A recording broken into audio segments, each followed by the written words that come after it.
Bismillahirrahmanirrahim. Assalamualaikum warahmatullahi wabarakatuh. Alhamdulillah allazi fadala bani adam bi ilmi wa amal. Wassalatu wassalamu ala nabiyina sayyidina Muhammadin adada ma fi ilmillahi. Salatan da'imatan bidawami mukilah. Amma ba'du. Hadrata muhtaromin summa ila hadrati kiram min jami'i sayhina ayuhal mukarramun sahiba fudala allazi yakhduruna fi hadzal masjid jami' amanat hafizakumullah wa ri'akum. Rabbana zidna ilman warzuqna fahman waj'alna minas sholihin. Ayuhal ikhwan, subuh kita sekarang kita mengkaji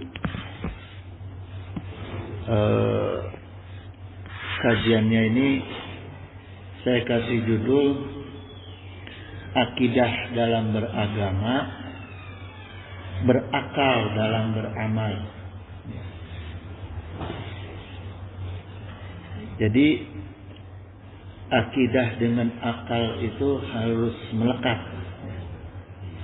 Nah, terkait dengan agama ini, coba kita bertanya pada diri kita dulu sendiri ini ya. Kita sudah beragama dengan baik dan benar apa belum? Itu kan kita tanya nih pada diri kita ya. Gak usah nanya sama orang.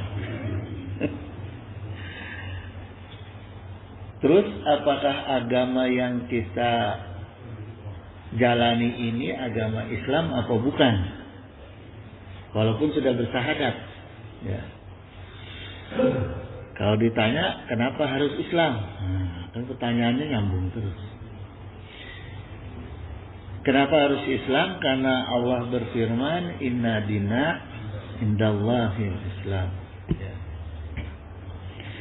Sekarang apa itu agama? Kalau Allah sampaikan sungguh agama yang diridhoi di sisi Allah itu hanya Islam, apa itu din, agama? Ya. Din dal ya nun ini kata din masdar dari dana yadinu dinan, artinya tunduk. Ya. Jadi ada dalam pepatah bahasa Arab itu kama tadinu tudanu. Jadi apa yang kamu tebar itu, itulah yang kamu tuai. Ya. Jadi ini pepatah Arab kuno ini kalau saya baca, saya dalami itu maknanya dalam. Jadi kalau benihnya baik, kemudian tumbuh dirawatnya baik, maka panennya juga baik. Ya. Jadi agama ini diantara isinya adalah tuntunan untuk menjadikan kualitas manusia itu baik mulai dari benihnya, mulai dari bibitnya. Gitu. Ya. Makanya istilah orang tua dulu tuh ada bibit, bebek, bobot. Artinya mencari jodoh, mencari menantu yang untuk menyambung, meluaskan keluarga kita harus diperhatikan juga itu. Ya, bibit bebek, bobot gitu. Dalam orang-orang Sunda itu dikenalnya dandindun. Dandan kalau untuk perempuan ya. Dandan, dinnya agama sama dunianya harus diperhatikan. Ya.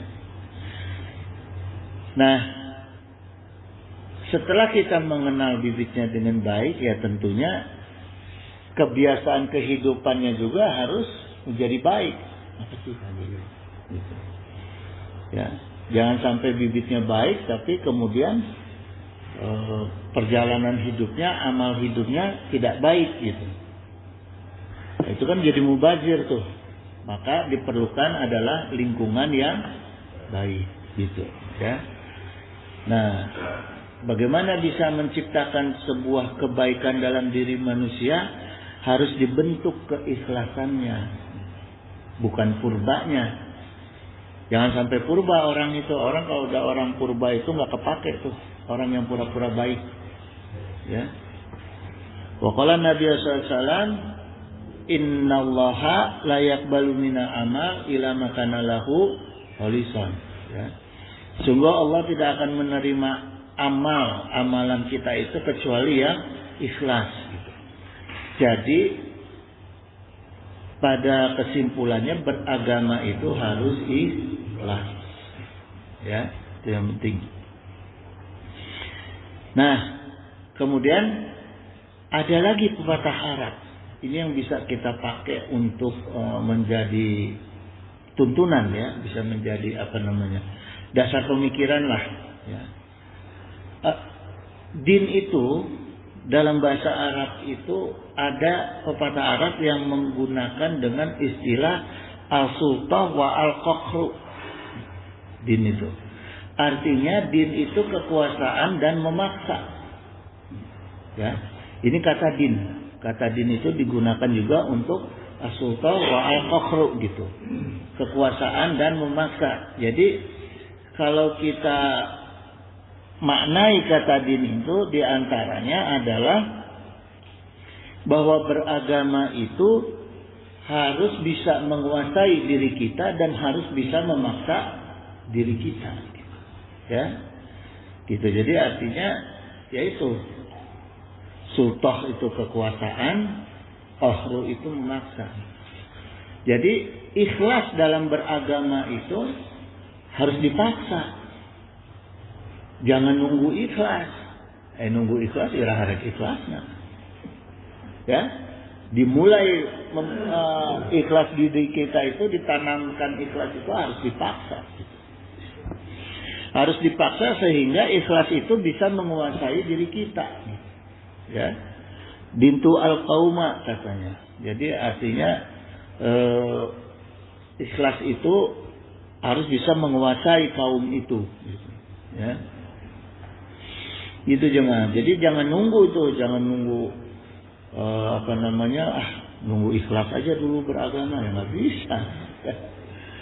Gitu, harus dipaksa sehingga menguasai diri kita gitu ya. Gitu. Jadi bukan diri kita yang menguasai agama. Jadi yang kita paksa itu supaya agama menguasai diri kita gitu ya. Memaksa diri kita untuk ikhlas. Bukan diri kita yang menguasai agama gitu. Dan dengan agama memaksa orang lain untuk ikhlas kepada kita. Jangan gitu. Ya. Ada kebanyakan orang juga sekarang itu dengan modal agama. Ente harus ikhlas, ente harus ikhlas. Aneh ikhlasnya. Gitu. Jangan gitu juga gitu. Jadi kitanya yang harus ikhlas menjalankan agama. Bukan minta orang lain ikhlas ke kita gitu. Ya. Apalagi nanti bisa merasa bebas menjual agama, parah lagi. Itu kalau dibalik, kalau logikanya dibalik kayak gitu jadinya. Ya. Jadi jemaah, kalau awal latihan itu kan wajar kalau kita itu nggak ikhlas itu wajar. Namanya kita awal gitu, awal latihan. Nanti kalau udah menguasai, tentunya insya Allah akan terbentuk sendiri ikhlas itu. Gitu. Jadi doanya itu harus Allahumma paksakan. Ya. Sekarang nalar logikanya gini, jemaah ya. Saya ngambil analogi gini.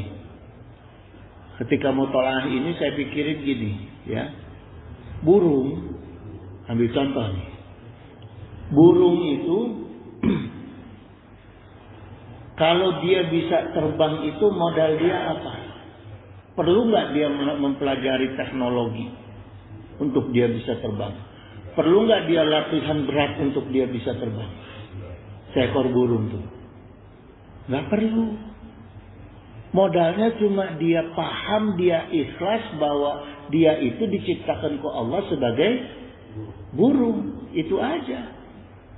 Maka dia bisa menjadi makhluk satu-satunya yang bisa mencapai cita-citanya yang tertinggi. Coba. Manusia bisa nggak balapan sama burung terbang ke atas tanpa teknologi? Nggak bisa. Ya. Jadi modalnya itu jemaah. Cuma ikhlas memahami bahwa dirinya diciptakan ke Allah untuk bisa terbang jadi burung. Kodratnya dia sebagai makhluk burung. Nah sekarang bagaimana manusia bisa mencapai cita-citanya yang tertinggi?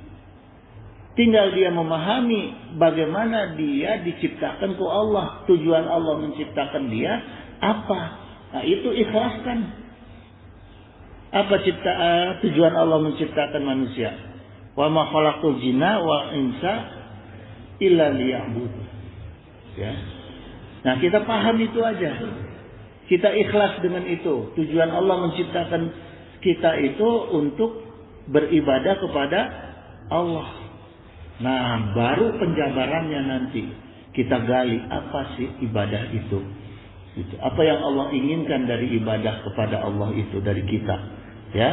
Nah, kalau kita sudah paham itu, maka insya Allah seperti burung dengan mudah kita akan bisa mencapai cita-cita tertinggi kita. Gitu. Jadi nggak usah aneh-aneh, gitu jemaah. Ya. Nah itu sebagai pembukaan. Jadi sekarang gini jemaah, gimana harusnya kita memahami dinul Islam? Nah, mulai masuk kita nih. Dinul Islam yaitu ad-din wal milah.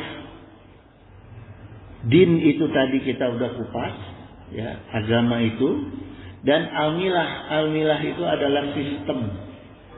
Ya. Taat kita itu memahami din dan al-milah itu untuk taat mengamalkan aturan agama dan kafah dalam melaksanakan sistem agamanya, yaitu agama Islam. Ya. Nah, sekarang gini jemaah, supaya kita bisa kafah dalam melaksanakan sistem di dalam agama Islam, maka kita harus kupas makna kata Islam. Ya. Makna Islam secara bahasa yaitu artinya tunduk dan patuh.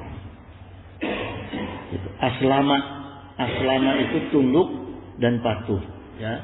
Kalau secara istilah Islam itu adalah menyerahkan diri kepada Allah Ta'ala dengan mentauhidkan Allah. Ya.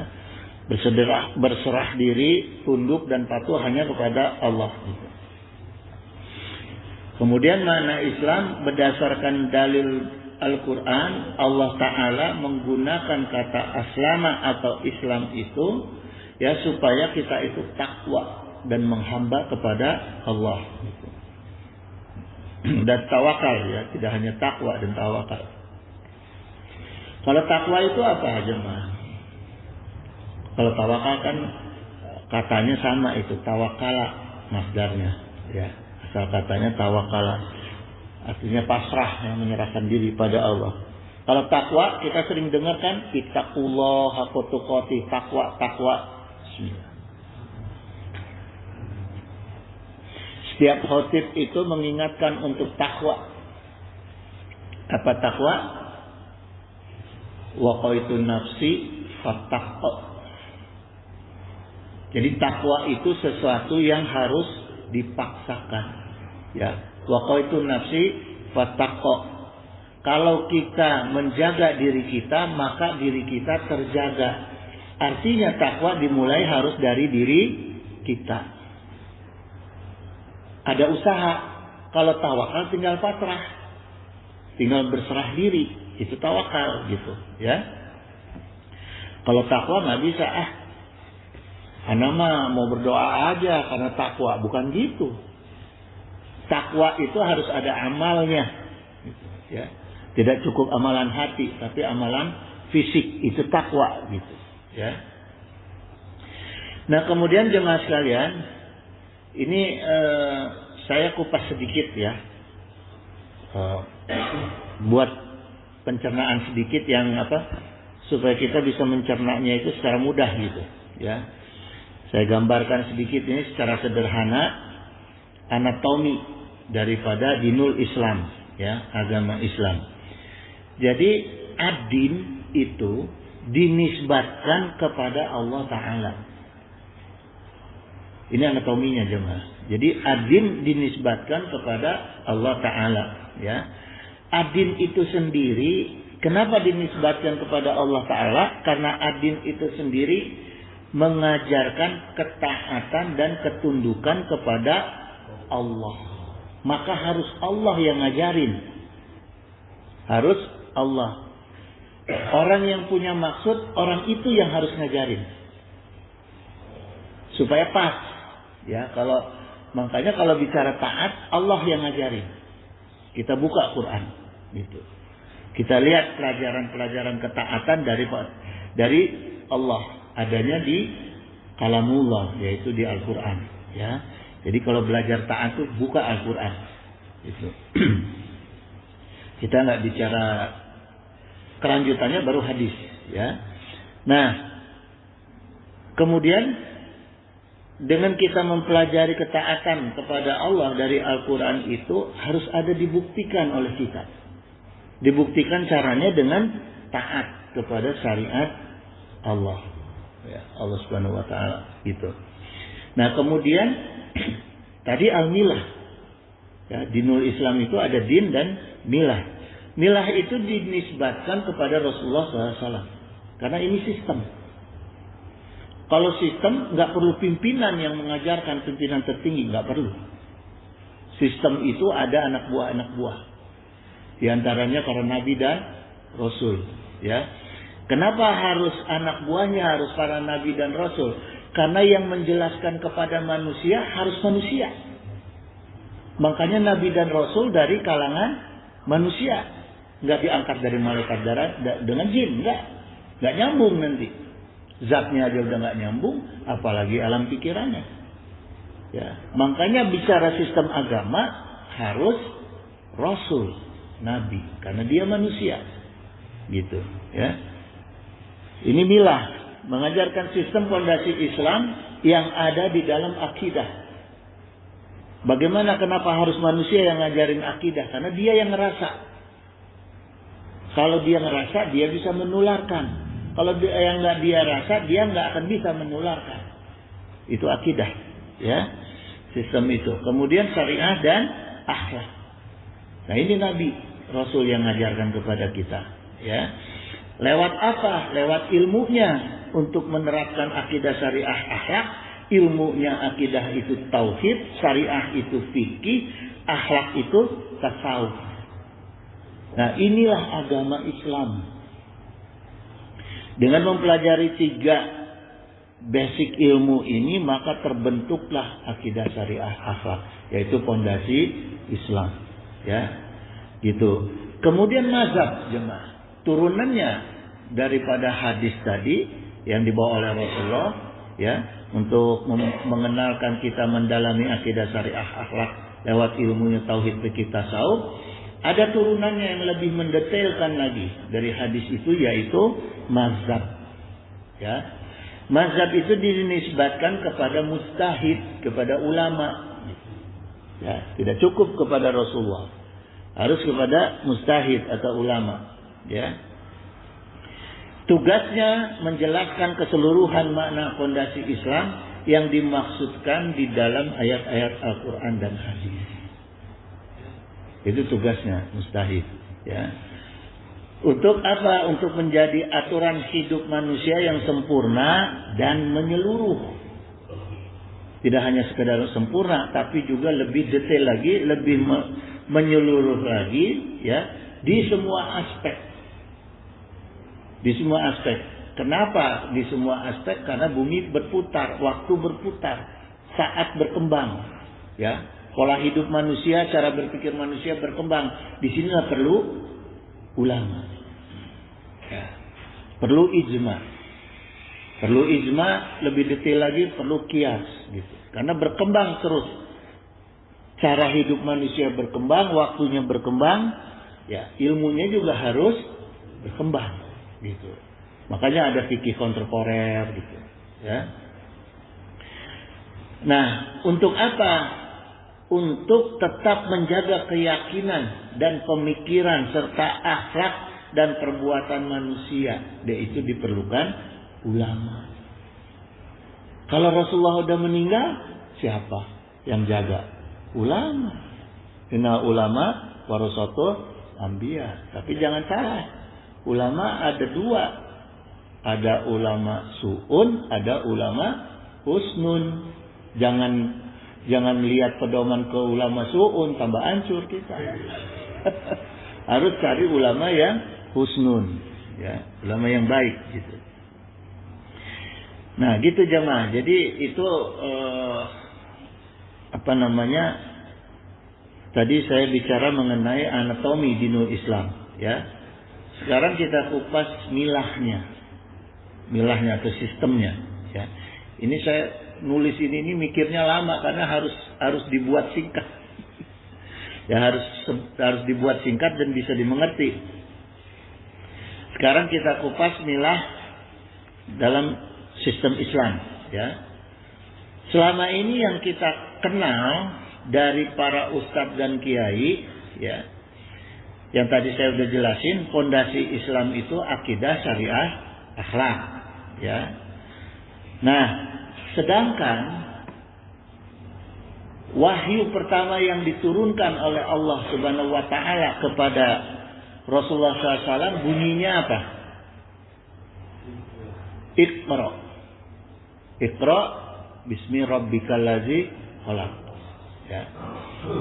Nah, apa hubungannya perintah membaca dengan sistem fondasi Islam? Gitu jemaah, ya. Kan antara perintah membaca dengan lahirnya sistem fondasi Islam itu kan harus ada yang nikah. Nggak boleh jalan sendiri-sendiri. Jangan sampai nanti baca perintah membacanya yang keluar dari tujuan Allah. Tujuan Allah supaya manusia punya fondasi akidah, syariah, akhlak. Nah, ini kan harus diikat. Ya. Sebab kalau nggak diikat nanti yang dibaca kopinho. Salah baca bahaya gitu, ya. Gitu.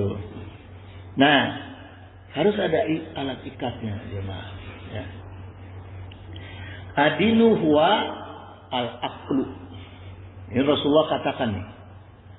Rasulullah katakan ada satu alat di dalam agama yang sangat penting yang diciptakan oleh Allah, yaitu akal. Ya. Rasulullah menyampaikan bersabda, ad-dinu huwa al-aqlu wa man ladina ula al-aqlu. Agama adalah akal dan siapa yang tidak mempunyai agama maka dia tidak berakal. Jadi nyambung. Ya. Jadi nyambung nih sekarang. Alat pengikat perintah baca dengan fondasi Islam itu adalah akal. Ya. Karena satu-satunya yang Allah berikan kepada manusia itu, Allah ciptakan khusus untuk manusia hanya akal. Maka manusia yang wajib beragama. Makhluk lain nggak ada kewajiban. Ya.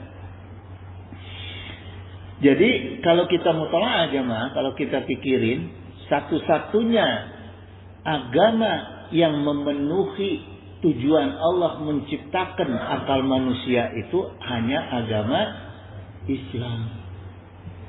Jadi kalau sekarang orang cerita agama di luar Islam, enggak. Tidak sesuai dengan keinginan Allah menciptakan manusia. Ya, gitu. Gitu jemaah. Nah, sekarang kita anatominya lebih kita persempit lagi nih. Ya. Sungguh agama itu mempunyai fondasi, kalau dari keterangan tadi ya. Agama itu punya fondasi, agama itu punya tiang, agama itu punya pengikat. Maka jadilah bangunan agama. Karena ada tiangnya, ada fondasinya, ada pengikatnya, gitu. Ya. Sebagai fondasi agama yang tadi saya sudah jelasin, akidah, syariah dan akhlak. Ya. Sebagai tiangnya agama itu ilmu tauhid, fikih dan tasawuf. Maka ada sholat di dalam fikih itu dikatakan as-sholatu imanuddin. Faman aqamaha faqad aqamadin, ya. Waman hadamaha faqad hadamadin. Jadi sholat itu bagian daripada tujuan Allah menciptakan kita untuk beribadah. Makanya menjadi tiang agama. Gitu. Ya, karena ada di dalam fikih. Ilmunya ilmu fikih, ada di dalam syariat, dalam beragama, aturan hukum dalam beragama. Nah, kalau sudah terbentuk dengan baik antara fondasi, tiang, dan pengikat di dalam agama Islam itu, baru manusia itu menjadi umat yang beriman, beragama Islam, dan berihsan dalam berkehidupan. Gitu jemaah. Ya. Nah, itu bangunan Islam.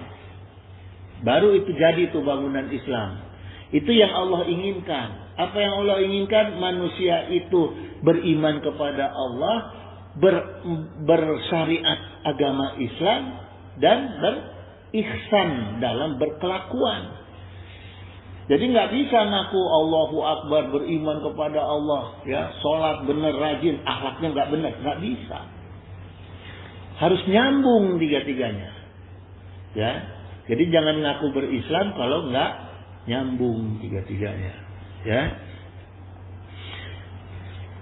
Lalu bagaimana caranya kita melatih akal, fungsi akal? Allah Ta'ala berfirman dalam Ali Imran ayat 190, Inna fi khalqis samawati wal ard, sungguh dalam penciptaan langit dan bumi itu, wahtilafil laili wan nahari, dan silih bergantinya malam dan siang, la ayati liulil albab. Nah, ini dalam ciptaan Allah tadi itu, langit dan bumi dan bergantinya malam dan siang itu tanda-tanda bagi orang-orang yang berakal. Jadi apa jemaah maknanya? Maknanya adalah supaya kita mau, tujuan Allah ciptakan akal ini supaya kita mau menggunakan akal kita itu untuk memahami semua ciptaan Allah. Gitu. Ya. Sehingga apa? Kalau kita paham nih, oh Allah menciptakan gunung untuk ini, Allah menciptakan pohon untuk ini, nggak asal tebang. Ujung-ujungnya jadi banjir, ya, longsor, apa kan gitu tujuannya, gitu, ya. Makanya kita itu harus selalu dengan akal kita itu ditugaskan oleh Allah untuk memahami semua kandungan isi Al-Quran, ya, dan memahami semua ciptaan Allah. Barulah ekosistem itu terbentuk dengan seimbang dalam kehidupan manusia. Karena menggunakan akal, bukan menggunakan indera memancing nafsu, bukan. Gitu. Kalau indera memancing nafsu, nanti lahan habis itu. Di Kalimantan lahan habis. Kalau udah habis, jadi ibu kota. Salah ya. Gitu. Ya, gitu jemaah. Jadi nggak bisa ya kita melihat lingkungan kita itu hanya sekedar menggunakan indera. Harus dengan akal dan agama. Gitu. Baru tercipta keseimbangan dalam kehidupan manusia. Kalau enggak, kalau cuma indera doang dengan akal tanpa agama, jadinya serakah. Yang dilihat itu peluang aja terus. Nggak ada agama, gitu. Jadi serakah nanti, ya. Nah, kesimpulannya maka jamaah, bacalah ilmu tauhid, fikih dan tasawuf, ya. Tauhid, fikih dan tasawuf itu bacalah dengan menggunakan akal. Amalkanlah agama dengan menggunakan akal. Itu kata kuncinya, akal, ya. Maka kata ulama, in kana laka aklun falaka fadlun. Kalau kamu menggunakan akal, maka kamu akan menjadi orang yang utama dan diutamakan. Bukan hanya sekedar utama, dan diutamakan, gitu, ya. Sekaya apapun orang itu, kalau dia udah serakah, ujung-ujungnya orang marah sama dia. Ujung-ujungnya orang marah sama dia. Ya, walaupun awalnya keren ente, perlente bagi-bagi duit. Ujung-ujungnya kalau kelakuan dia serakah itu kan pasti ujung-ujungnya akan menimbulkan kerugian bagi orang lain. Ujung-ujungnya dimarahin sama orang lain. Ya. Ini dalam perkara tasawufnya. Jadi sekarang saya kasih contoh ini bagaimana kita menggunakan akal untuk memahami tauhid. Ya. Misalnya gini, kita membaca sifat-sifat makhluk yang ada di dalam Al-Quran, yang menunjukkan itu adalah bagian daripada sifat Allah. Kan ada di Al-Quran sifat Allah yang sama dengan sifat makhluk. Ya. Nah, pertama patokan kita itu Allah sudah menegaskan bahwa dirinya itu laisa kamitslihi syai'un. Cari dulu nih pedoman zat Allah, utamanya zat Allah yang Allah tegaskan, saya ini adalah laisa kamitslihi syai'un. Gitu. Ya. Jadi Allah udah ingatkan nih, enggak ada sesuatu pun yang serupa dengan dirinya Allah pada kita nih. Walaupun di dalam kalamullah, dalam Al-Quran Allah menceritakan ada tangan Allah, ada pendengaran Allah, ada penglihatan Allah. Tapi Allah sudah tegaskan, laisa kamitslihi syai'un. Ya. Wa huwa sami'ul basir. Allah maha mendengar, Allah maha melihat. Sama nggak mendengarnya dan melihatnya dengan kita? Allah itu. Di Al-Quran Allah katakan laisa kamitslihi syai'un, tapi ayat selanjutnya wa huwa sami'ul basir. Ya. Saya nggak sama dengan kalian. Saya beda sendiri. Saya mendengar, saya melihat. Itu kata Allah. Ya. Nah sekarang kita renungin, sama nggak cara melihat Allah dengan kita? Cara mendengar Allah dengan kita? Tentunya nggak sama. Ya, kenapa nggak sama? Karena manusia melihat menggunakan anatomi, manusia mendengar menggunakan anatomi. Allah perlu anatomi nggak? Nggak perlu. Allah nggak perlu telinga, karena Allah tidak pernah menjelaskan di Al-Quran ada Allah menceritakan Allah memiliki telinga, nggak ada. Allah hanya menceritakan fungsinya mendengar. Allah hanya menceritakan fungsinya melihat, tapi Allah nggak katakan itu. Ya, Allah punya kornea, Allah punya anatomi mata di dalam ininya untuk fungsi melihatnya, nggak ada. Allah nggak ceritakan di dalam Al-Quran. Gitu jemaah. Ya, kalau kita menelaah Al-Quran tuh kayak gitu. Apalagi Haji Aksa udah pakai anatomi mata, pakai kacamata pula. Tambah jauh dari Allah sifatnya, ya kan? Gitu jemaah, gitu. Jadi disitulah kita menelaah bagaimana Allah mensifatkan dirinya, gitu. Ya. Maka ulama melahirkan sifat 20 untuk mendukung penegasan Allah. Penegasan Allah dalam Al-Quran, ulama mengeluarkan sifat 20. Di antaranya yang mendukung laisa kamitslihi syai'un, yaitu mukhalafatu lil hawadisi. Ya. Allah itu berbeda dengan makhluk ciptaannya, qiyamuhu binafsihi, dan Allah berdiri sendiri. Ditegaskan lagi sama ulama. Gitu. Jadi udah jangan suka mikirin zat Allah. Gitu. Pokoknya fungsi Allah itu maha daripada yang kita bisa, daripada fungsi diri kita, gitu, ya. Wa qala Nabi sallallahu alaihi wasallam. Kemudian sekarang saya akan kupas sedikit mengamalkan ilmu fikih dengan akal. Tadi ilmu tauhid, ya. Sekarang ilmu fikih dengan akal.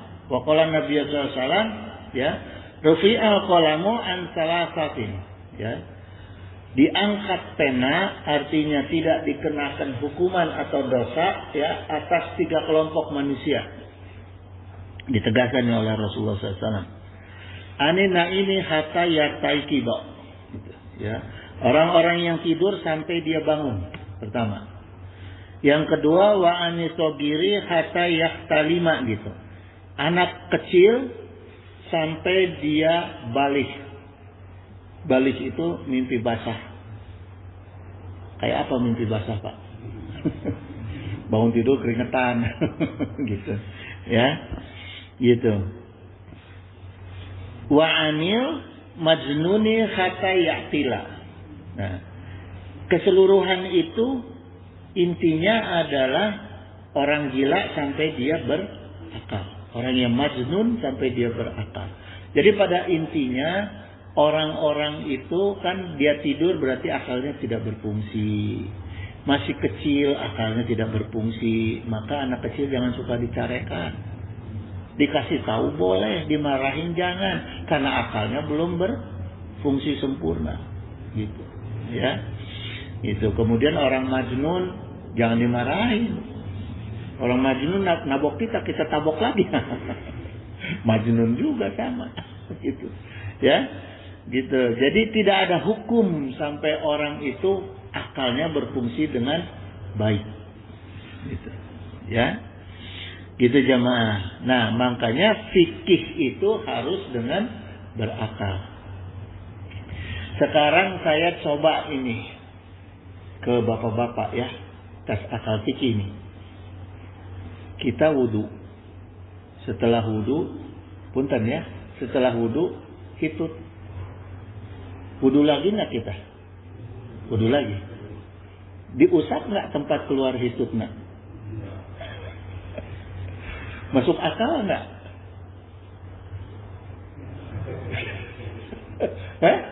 Yang menyebabkan batal wudu apa? Maaf ya, pantat kan? Pantat. Pada saat kita wudu lagi, bersuci lagi, diusap nggak? Enggak, kenapa? Masuk akal nggak?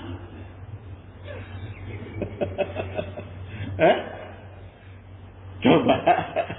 Ini bicara fikih. Fikih itu syariat, hukum. Ya. Maknanya hukum. Nah, nyambung nggak hukum toharoh dengan hitut dengan wudu? Kan secara akliyah kita katakan nggak masuk akal tuh. Kan harusnya yang diusap penyebabnya. Sebabnya diusap. Gitu. Tapi sekarang kalau kita bicara syariat, bicara hukum, hukum menyentuh penyebab nggak? Enggak. Akibat timbul hukum. Hukum itu kalau dalam hukum positif, ilmu hukum, ya barang siapa itu sumber hukum. Terjadinya dampak hukum setelah ada akibat. Nah, akibat dari kentut yang terkena, apa yang terkena akibat dari kentut? Yang terkena akibat dari kentut, pertama hidung. Bau kan? Kedua muka. Kenapa muka? Orang yang kentut di hadapan orang lain pasti malu. Apa ketika kita sendiri kita nggak malu? Malu karena kita ada Allah. Ya, makanya ulama kalau kentut ya wudu.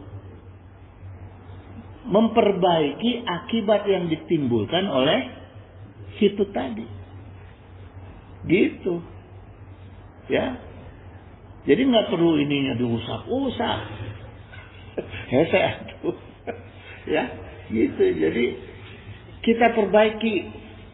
Makanya hukum itu diterapkan itu bukan hanya untuk tujuan menghukum, tapi memperbaiki akibat dampak dari pelanggaran hukum. Itu makna hukum. Ya. Kalau koruptor atau orang-orang pelaku kejahatan tidak disuruh memperbaiki kerusakan yang dia timbulkan dari pelanggaran hukumnya, maka orang tidak akan pernah kapok.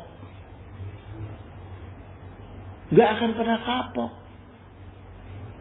Nggak kapok dong.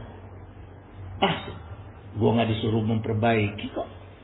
Sedangkan urusan hablum minan nas harus ada kaitannya dengan menghilangkan kerugian yang ditimbulkan oleh si orang yang berbuat dosa hablum minan nas. Kalau enggak, Allah tidak akan pernah ampuni.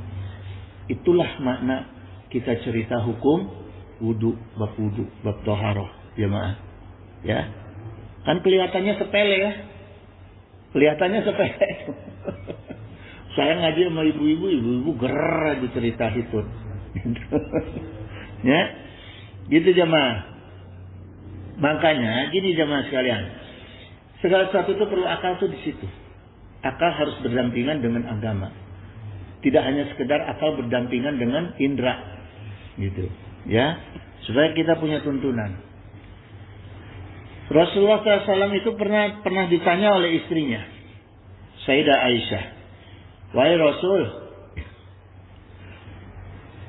ketika manusia berlomba untuk mendapatkan kemuliaan dunia, yang diperlukan oleh dia apa? Kata Rasulullah, akal. Ketika manusia memerlukan kemuliaan akhirat, yang diperlukan oleh manusia apa? Dijawab lagi oleh Rasulullah, akal. Tapi wahai Rasul, bukankah hisab itu terjadi karena perbuatan? Ya kan? Kita dihisab itu kan karena perbuatan. Kenapa Rasulullah sampaikan akal? Nah, dijawab oleh Rasulullah, karena perbuatan baik dan buruk akibat implementasi dari akal. Maka yang dihukum juga harus akal. Artinya disentuh. Akalnya itu disentuh dengan ilmu tadi, ya. Akidah, syariah, akhlak, tauhid, fikih, tasawuf, gitu, ya. Nah, saya ketika merenungi perihal ini, jamaah sekalian, tulisan ini, saya mengarang sebuah syair. Terangsang untuk membuat syair, ya. Tahrotul aqli husnul ikhtiyari, ya. Wadalilu laha takbatul akhlakul ikhtiyari akhyari, gitu. Jadi makna syairnya dalam bahasa Indonesia ini gini, buahnya akal adalah baiknya ikhtiar. Dan landasannya orang yang mau ikhtiar yaitu akhlak yang terbaik. Nah, jadi mananya gini, jamaah. Tahratul aqli husnul ikhtiar itu, ya, ikhtiar kita itu adalah sebab akibat dari buahnya akal. Ketika akal kita baik, maka ikhtiar kita baik. Ya. Ketika akal kita rusak, ikhtiar kita rusak. Nah, itu maknanya, ya. Wa dalilu laha sahbatul akhlaqul ikhtiyari akhyari, itu. Jadi landasan orang yang mau berikhtiar yaitu akhlak yang terbaik. Nah, jadi di sini ketika kita akan berbuat sesuatu, ingin berikhtiar mencari dunia, pikirilah, tuntunlah akal itu dengan akhlak. Jadi bukan hanya sekedar akal dengan ilmu, harus dibarengi dengan kaidah akhlak, gitu. Sehingga akal kita tertuntun dengan akhlak, maka ikhtiar kita jadi baik, gitu, ya. Makanya harus perlu ilmu akhlak, kita belajar ilmu adab. Adab itu artinya akhlak, kan? Kalau dalam bahasa Persia itu bo itu artinya punya, bi artinya tidak punya. Jadi kalau tidak punya akhlak, bi adab. Tidak punya adab jadi biadab. Itu dari bahasa Persia. Kita sering ngomong biadab. Nah, itu tidak punya akhlak, itu artinya tidak punya adab. Itu bahasa Persia, ya. Gitu. Ya, makanya gini jamaah. Kalau ngaji itu harus pakai ilmu, dimutalaah dulu, dipikirin dulu, kita ngerti dulu, baru kita nyampaikan. Jangan ngaji dongeng. Banyak ngaji orang dongeng, gitu kan? Jadi jamaah itu tunduk, gitu, temikir, ya, gitu, ya. Dan ngaji itu harus pakai akhlak yang baik. Jadi kalau kita ngaji udah pakai ilmu, makanya orang yang datang ke majelis ilmu tanpa membawa alat tulis, dia hanya membawa akalnya, dipakai untuk mendengarkan kaidah-kaidah ilmu yang disampaikan juga dengan akal, maka dia dapat pahala. Tapi kalau datang ke kaidah ilmu cuma ger-geran, ketawa-ketawa wungkul, bukan dapat pahala itu. Ya, gitu jemaah. Makanya harus berakal. Nah kemudian gini jemaah sekalian, ya, apakah ketika akal, iman dan agama itu sudah terikat di dalam hidup kita itu, maka hidup kita itu sudah maslahat di dunia dan bahagia di akhirat? Nah ini pertanyaan, ya, gitu. Sekarang kita coba nih, makna ikatan akal, iman dan agama, supaya nyambung nantinya ketemunya itu dengan dasar-dasar yang kita sudah kenal dari kecil, ya. Ikatan yang kuat itu dalam bahasa Arab disebutnya aqoda, ya, aqoda, gitu. Kalau mengikat kuat batin di dalam pernikahan disebut akad. Jadi artinya akad atau aqoda itu adalah ikatan yang kuat, yang nggak bisa diputus. Maka orang kalau udah nikah itu tidak batal wudu tuh antara mantu dengan mertua, karena sudah terjadi akad, gitu, ya. Secara bahasa, akad itu aqoda yaqudu aqdan aqidatan, ya. Artinya pertalian akad dan keyakinan yang kuat, gitu, ya. Jadi kalau mengikat benang atau mengikat tali dengan kuat itu, kalau dalam bahasa Arab itu aqoda al-khi disebutnya, gitu, ya. Kalau mengakatkan jual beli itu aqoda al-bayi, akad jual beli, gitu. Nah, kalau yang diikat itu tadi, yang diikat itu adalah akal, iman dan agama, maka katanya menjadi akidah, gitu, ya. Akidah, al-aqdu ay rabutus syai'i, akidah itu maknanya, ya. Ikatan hati terhadap sesuatu. Kalau ikatan hati itu artinya bentuknya adalah iman, gitu jemaah, ya. Itu akidah, ya. Jadi akidah itu al-aqdu ay rabutus syai'i, gitu. Ikatan hati kita itu terhadap yang kita yakinkan di dalam hati. Kalau cuma yakin dalam pikiran bisa hilang tuh. Orang cerita yakin 1 tambah 1 sama dengan 2 dalam otak. Tapi banyak orang yang mengatakan 1 tambah 1 enggak 2, ada juga.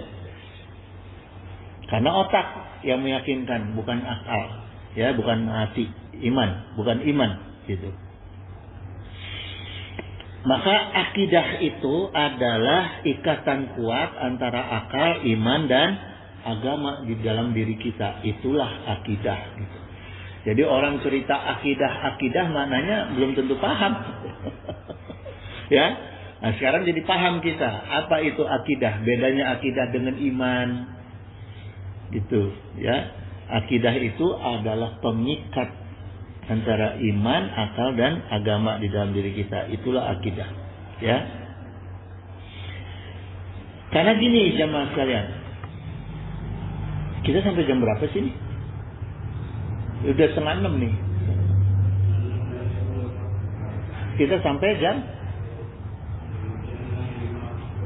ke 15, masih ada waktu, ya. 10 menit ya. Jadi gini jamaah sekalian, ya. Ini saya mau jabarin ini, mau detailin lagi mengenai akidah, ya. Pentingnya kita memahami akidah. Pentingnya memahami akidah. Apa tadi akidah? Ikatan akal, iman dan agama. Ya. Kenapa penting? Karena Allah sudah ingatkan sama kita nih jemaah. Ya.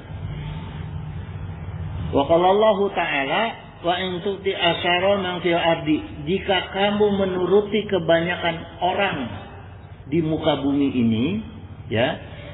Kebanyakan orang di muka bumi ini, jadi makna ayat ini kalau kita mutalaah ya dengan tafsir-tafsirnya, makna ayat ini kita terjemahkan dengan kondisi yang sekarang, ya. Kebanyakan orang untuk menjadi patokan kebenaran itu dari pendapat terbanyak sekarang ini. Pakai dalil nggak orang? Enggak. Yang penting suara terbanyak. Coba di DPR, MPR, yang dicari suara terbanyak. Putusan pemilu, putusan pilpres, suara terbanyak. Peduli nggak dengan dalil? Enggak. Ya. Ini sudah Allah ingatkan nih di dalam Al-Quran. Ya. Allah sudah ingatkan di dalam Al-Quran bahwa kondisi manusia itu, ya, wa in tuti asara man fil ardi gitu. Jangan kamu menuruti, ya, kalau wa in ini maksudnya ini maksudnya jika, ya, kalau kamu mengikuti kebanyakan orang fil ardi di muka bumi ini. Artinya begini jamaah, hati-hati kita dengan cerita suara terbanyak, ya, karena Allah sudah ingatkan dengan intukti, gitu, ya. Karena sekarang ada ungkapan begini, no viral no justice, ya kan? Nggak ada hukum kalau tidak viral. Viral itu kan artinya suara terbanyak. Gampang sekarang mah, kalau mau ngejatuhin orang viralin aja. Kumpulin suara sebanyak-banyaknya, jadilah hukum. Kalau nggak ada viral, nggak ada hukum katanya. Ya. Nah, di ayat selanjutnya Allah ingatkan, ya diluka an sabilillah gitu. Sesuatu mereka itu yudiluka an sabilillah. Artinya gini, tentu kata Allah, mereka itu akan menyesatkan kamu dari jalan Allah Subhanahu wa Ta'ala. Jadi maknanya, kita itu jangan hanya mengikuti pendapat kebanyakan seseorang aja, tanpa mengkonfirmasi dengan dalil-dalil tadi, dengan ilmu tauhid, fikih, tasawuf. Kalau nggak nyambung, walaupun itu suara terbanyak, jangan diikuti. Sekarang kita sebagai umat Islam tinggal di negara kafir. Apakah kita harus ke bawah kafir? Enggak. Padahal itu kan suara terbanyak. Di lingkungan itu suara terbanyak adalah suara kafir. Perlu nggak kita ikut-ikutan kafir? Nah. Makanya Allah ingatkan, hati-hati dengan pengumpulan suara terbanyak. Ya. Bukan berarti itu harus jadi patokan hukum, walaupun budayanya sudah seperti itu, gitu, ya. Karena itu akan menyesatkan kita. Yattabi'una ila dona gitu. Mereka itu hanyalah mengikuti prasangkanya saja. Jadi kebanyakan orang itu mengumpulkan suara-suara terbanyak itu hanya mengikuti prasangka, gitu, ya. Gitu jemaah. Jadi kita harus hati-hati itu begini. Sesungguhnya pada umumnya orang-orang yang membuat berita viral, ini saya telah sekarang ini ya, itu tujuannya satu, mencari dukungan atas sangkaan pikirannya dia bikin berita viral. Tuh, ya. Yang kedua, mengajak orang lain supaya ikut tersesat. Itu juga menggunakan berita. Itu kan di HP sering lewat tuh iklan pinjol, iklan asuransi, ya. Ngapain dia pasang iklan masuk-masuk ke HP orang tanpa assalamualaikum? Tahu-tahu ada ikan pinjol ya. Itu tujuannya menyesatkan kita itu. Coba kalau udah masuk pinjol ujung-ujungnya ada yang bunuh diri, ada yang apa kan, menyesatkan itu, gitu, ya. Maka hati-hati gitu. Ya. Semua itu terjadi karena setan itu punya ilmunya tinggi, ya Mas. Ya, semua itu terjadi karena setan punya ilmunya tinggi. Kalau setan mengganggu seorang ulama, setannya ulama deui, ulama lagi. Ya. Kalau mengganggu pengusaha, setannya pengusaha lagi, bawa kalkulator malah. Gimana cara ngitung untung kan? Gitu. Ya. Gitu ya. Jadi hati-hatilah kita. Intinya Allah ingatkan, jangan gampang menerima sesuatu yang dikemas oleh manusia, maupun itu suara terbanyak. Ya, yang penting adalah tentukan hidup kita, jalan hidup kita dengan menggunakan dalil, akidah, syariah, akhlak. Itu jemaah, ya. Nanti untuk strategi setan dan sebagainya itu saya lanjutkan pertemuan berikut aja karena masih panjang ini. Kupasannya kalau diterusin sekarang nanti sampai jam 6 ada yang mau nganter cucu. Ya, jadi saya tutup aja dulu. Innahu sami'un qaribun mujibud da'wat wa yaqdiya hajat. Subhanaka Allahumma wa bihamdika asyhadu alla ilaha illa anta astaghfiruka wa atubu ilaik. Wallahul muwaffiq ila aqwamit thoriq. Wassalamualaikum warahmatullahi wabarakatuh.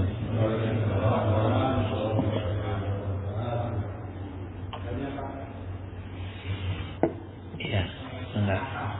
Hah? Akal.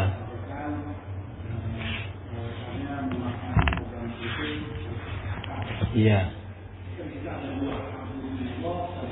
Belum menanas. Tapi untuk hubungan kita dengan Allah kan banyak ketentuan-ketentuan Allah Subhanahu wa taala yang tidak masuk akal kita ya Pak. Contohnya tadi untuk kenapa orang itu sampaikan terus kejadian di Gaza kan sekali kan sebagai diserang sama tentara Israel kan ternyata masih pokok aja itu kan tidak masuk akal kalau menurut kita. Jadi bagaimana memaknai tentang ketentuan Allah yang menurut akal kita tidak rasional gitu kan. Soalnya banyak ahli filsafat. Kalau ahli filsafat setahu saya itu mereka hanya berdasarkan akal saja, akal manusia saja, tapi dengan urusan ahli Allah, jadi makanya beberapa ahli filsafat itu banyak yang istilahnya keluar dari agama yang dia yakini gitu. Terus kita gimana itu cara memaknainya? Kalau filsafat itu jangan dijadikan rujukan, Pak. Di kampus IAIN sendiri orang filsafat itu mengatakan sebelum masuk ke kampus agama simpen di luar. Itu orang filsafat. Di IAIN loh itu. Agama simpen di luar. Masuk kosong, nanti cari sendiri di kampus. Wah, gila ya. Itu orang-orang filsafat. Dulu saya waktu ujian S1 itu ada dosen filsafat namanya Profesor Komar.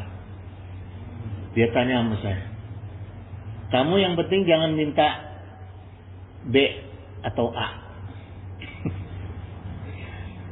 Kalau saya pasti saya kasih. Yang penting kan lulus gitu ya. Makanya saya nggak kasih pertanyaan yang berat-berat. Pertanyaan singkat aja. Apa bedanya komar dengan korma?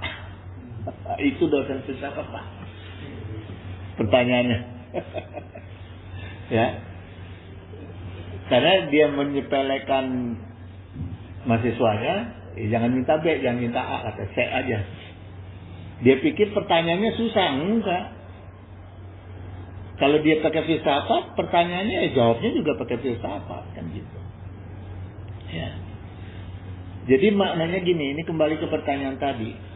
Kenapa ketentuan Allah itu sering tidak masuk akal? Kan gitu inti pertanyaannya ya, kalau saya tangkap tadi. Jadi memang ketentuan Allah itu kalau diciptakan oleh Allah, ya, dilaksanakan oleh Allah itu sesuai dengan kemampuan akal manusia, maka manusia ngakalin Allah. Ya. Manusia jadi bisa ngakalin Allah. Sekarang contohnya bisa nggak manusia ngakalin Allah? Yang sedikit aja. Teknologi. Dengan teknologi seolah-olah manusia bisa ngakalin Allah. Apakah Allah menciptakan manusia bisa terbang? Enggak. Hanya burung. Tapi dengan akal manusia menciptakan teknologi, manusia bisa terbang. Maka ada banyak ya kejadian-kejadian yang hikmahnya itu tidak masuk akal. Kenapa? Supaya manusia akhirnya dengan dia bertafakur, makanya gini jemaah, bertafakur 1 menit itu lebih baik dari ibadah 1000 tahun. Maknanya tafakur itu adalah kita menyelami nih rahasia kejadian kehendak Allah. Setiap iznillah, setiap izin Allah, setiap iradah Allah itu ada kehendak di balik itu. Ya. Makanya Rasulullah sampaikan, kenapa para nabi dan para rasul itu bisa menerima wahyu? Karena sebelumnya merenungkan ciptaan Allah. Kalau kita kan sekarang dipaksa untuk merenungkan ciptaan manusia. Yang kita perhatiin gedung-gedung tinggi, hebat, akhirnya hayang boga gitu. Hayang boga Ferrari. Kita dipaksa untuk merenungkan ciptaan manusia yang kita anggap hebat. Coba kita jalan-jalan ke laut, ke gunung, ke alam-alam. Pernah nggak kita memuji Allah? Itu aja dulu. Ya. Kita melihat di keindahan alam apa. Pernah nggak kita memuji Allah? Paling selfie. Hah? Ada nggak tergetar di hati kita nih? Allah kok menciptakan bisa seperti itu. Gitu. Yang kita kagum-kagumin sekarang ini kan ketika kita melihat ciptaan manusia. Tuh mobil hebat banget tuh. Kadang-kadang saya juga gitu. Ayah mobil aneh dia lewat di tol ya, saya ngomong ke si adek dah. Dek, mobil naon tadi? Gitu. Ya. Gitu. Coba kita lihat. Pelangi aja kita nggak pernah tuh. Masya Allah, nggak pernah. Ya, gitu jamaah. Jadi latih dululah diri kita dengan perkara-perkara yang sederhana, perkara-perkara yang kecil untuk mengagumi, untuk melihat ciptaan Allah. Dari situ baru kita ketemu ilmu-ilmunya nanti. Gitu jemaah. Ya. Biasakan, punten-punten ya, biasakan HP ini kita gunakan untuk talabul ilmi. Jadi nungguin istri di pasar buka HP daripada bawa-bawa kitab kan berat. Buka HP baca gitu. Jadi apa namanya ya? Indra kita harus nyambung dengan akal kita. Setiap melihat kejadian itu dibarengi dengan pujian kepada Allah. Itu jemaah. Ya, kalau untuk meningkatkan potensi diri kita terus-terusan, makanya saya punya pesan ke anak cuma singkat aja, cuma 3 hal yang saya pesankan ke anak saya. 1 itu, ya, pertama itu 3 hal ini ya, yang saya pesankan ke anak itu adalah kualitas, akseptabilitas, ikhlas. Itu yang saya tekankan. Untuk kita menjaga hidup kita nih sehari-hari. Artinya apa? Saat tanpa saatan dari waktu ke waktu kita harus menjaga kualitas dan meningkatkan kualitas pikiran minimal. Ya, supaya indera kita ini nggak kosong. Kalau indera kosong itu kagoda ku dunia. Itu masalahnya, ya. Kualitas. Terus akseptabilitas harus diperhatikan. Kenapa? Kualitas kita itu harus bisa diterima. Jangan kita dengan kualitas kita akhirnya kita jadi sombong, akhirnya ditolak oleh lingkungan, mubazir. Orang boga kualitas, ilmu tinggi gitu, tapi setiap dipanggil ngaji minta duitnya gede, terjadi. Coba, batur nggak jadi ngambil, manggil kita, kan akhirnya ilmu kita mubazir. Yang ketiga harus ikhlas. Segala sesuatunya harus ikhlas lillahi ta'ala. Udah, gitu Pak, udah kelewat Pak jamnya. Allahumma sholli wa sallim wa barik ala sayyidina wa syafi'ina wa habibina maulana Muhammad wa sallim radhiyallahu ta'ala an sadatina ashabi sayyidina Rasulullah ajmain. Amin ya Allah ya mujibu da'wati sa'ilin. Allahumma a'izal islamana wal muslimin. Allahumma ansur ikhwanana muslimin. Allahumma ansur mujahidina fi Filistin. Allahumma ansur mustad'afina fi Filistin wa fi baladi Sami wa fi kulli makanin wa waqtin. Allahumma akhliqil kafaratul musyrikin. Allahumma damiril yahudi wa satid samlahum wa farik jam'ahum. Allahumma inna nas'aluka minan ni'mati tamamaha wa minna ismati dawamaha wa minna rahmati sumulaha wa minna afiyati husulaha wa minna aishi argodah wa minna umuri asadah wa minna isani atamah wa minna in'ami a'amah wa minna fadli azabah wa minna lutfi anfa'ah. Allahumma kun lana wa la takun alaina. Allahumma htim bi sa'adati ajalana wa haqiq bi ziyadati amalana wa khrim bil afiyati guduwana wa asolana wa za'ila rahmatika mafirana wa ma'alana wa subasi jali afika ala zunubina wa muna alaina bi islahi uyubina wa za'ali taqwa zawdana wa fi dinika istihadana wa alaika tawakkulana wa i'timadana wa sabitna ala nahjil istiqamah wa izna fid dunya min mujibati nadamatil yaumil qiyamah wa fi amasikla auzar warzuqna aisyata abrar waqtina wa tifana sarar asrar wa atik riqabana wa riqaba abaina wa ummahatina wa ikhwanina wa walidina wa asiratina wa zawjatina birahmatika ya azizu ya ghafaru ya syataru ya halimu ya jabaru ya Allah. Ya Allah, Ya Allah, Ya Rahman, Ya Rahim, Ya Rahman Rahimin. Innaka ala kulli syai'in qadir wa bi ijabati jadir. Subhana rabbika rabbil izzati amma yasifun wa salamun ala mursalin walhamdulillahi rabbil alamin.